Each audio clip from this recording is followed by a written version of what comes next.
Hello friends.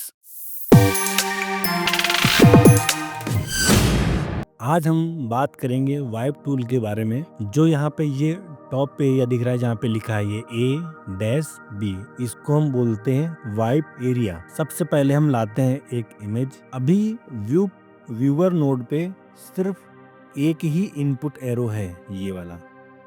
जैसे ही मैं इसको इससे कनेक्ट करूंगा तो देखो एक और इनपुट एरो आ गया। एक बार वापस से देख लेते हैं। जैसे ही मैं इसको डिस्कनेक्ट करूंगा वो चला गया, और जैसे ही मैंने इसको कनेक्ट करा ये आ गया। सेम चीज़ यहाँ पर भी, जैसे ही मैं इसको डिस्कनेक्ट कर रहा हूँ यहाँ से सारे ऑप्शन चले जा रहे हैं, बट जैसे ही मैं इस इमेज को कनेक्ट करता हूँ तो जो इस इमेज में नाम लिखा है रीड वन, वो यहाँ पे लिख के आ गया।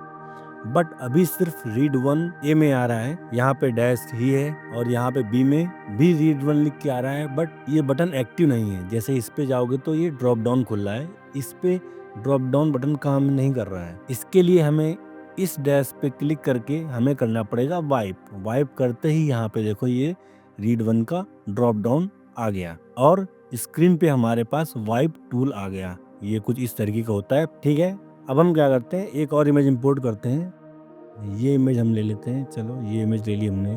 इस पे रीड टू लिख के आ रहा है क्योंकि इस इमेज पे रीड टू लिखा हुआ है। अभी हम क्या करते हैं, इन दोनों इमेज को कनेक्ट करते हैं, रीड वन और रीड टू। बट अभी नाम तो सिर्फ एक ही आ रहा है। मैंने दोनों इमेज कनेक्ट कर दी हैं, नाम सिर्फ रीड वन लिख के आ रहा है। अगर जो हम यहाँ पे ड्रॉप डाउन पे क्लिक करेंगे तो देखो दोनों नाम आ रहा है। अब हम जिस पे क्लिक करेंगे वही इमेज शो करेगी। अब यहाँ पे आधी इमेज आ रही है। अभी हम क्या करते हैं, इसको कर देते हैं बंद। तो देखो इस ए में जिस भी फुटेज का नाम रहेगा वो फुटेज यहाँ पे शो कर रही है। रीड वन कर देंगे तो रीड वन वाली में आ जाएगी। और सेम ये जो आपको लाइन दिख रही है व्यूअर पे, ये येलोइश टाइप की हो गई है। देखना है, हम गए रीड टू पे, देखो अभी जो इमेज व्यू पोर्ट पे आ रही है वो लाइन हाईलाइट हो जाती है, और जो नहीं आ रही है वो हो जाती है डार्क। तो हम इसको कर देते हैं रीड वन। हम वाइप ऑन करते हैं और जाते हैं बी में रीड वन है, इसमें हम कर देते हैं रीड टू। और जैसे हम रीड टू करते हैं तो देखो इस एरो के राइट में बी वाली इमेज और लेफ्ट में जो ए में है वो इमेज आ गई है। जब हम इस आइकन के सेंटर पे जाएंगे तो देखो माउस का जो कर्सर है ये प्लस में चेंज हो जाएगा। इससे हम माउस का लेफ्ट बटन प्रेस करके राइट या लेफ्ट में स्क्रॉल कर सकते हैं। हम इसी तरीके से, सिर्फ यही एक तरीका है जिससे हम एक व्यू पोर्ट पे दो इमेज एक साथ देख सकते हैं, इस तरीके से राइट लेफ्ट। ठीक, अभी जैसे कि इसमें ये तीन लाइनें तो सेम साइज की हैं, बट ये एक लाइन बड़ी है। जैसे ही आप इसके कॉर्नर पे जाओगे तो देखो अभी ये आर्क टाइप का बन गया। तो इसको यदि आप माउस का लेफ्ट बटन से घुमाओगे तो ये देखो पूरा वाइप टूल रोटेट हो जाएगा ऐसे। ये इसको देखने के लिए होता है।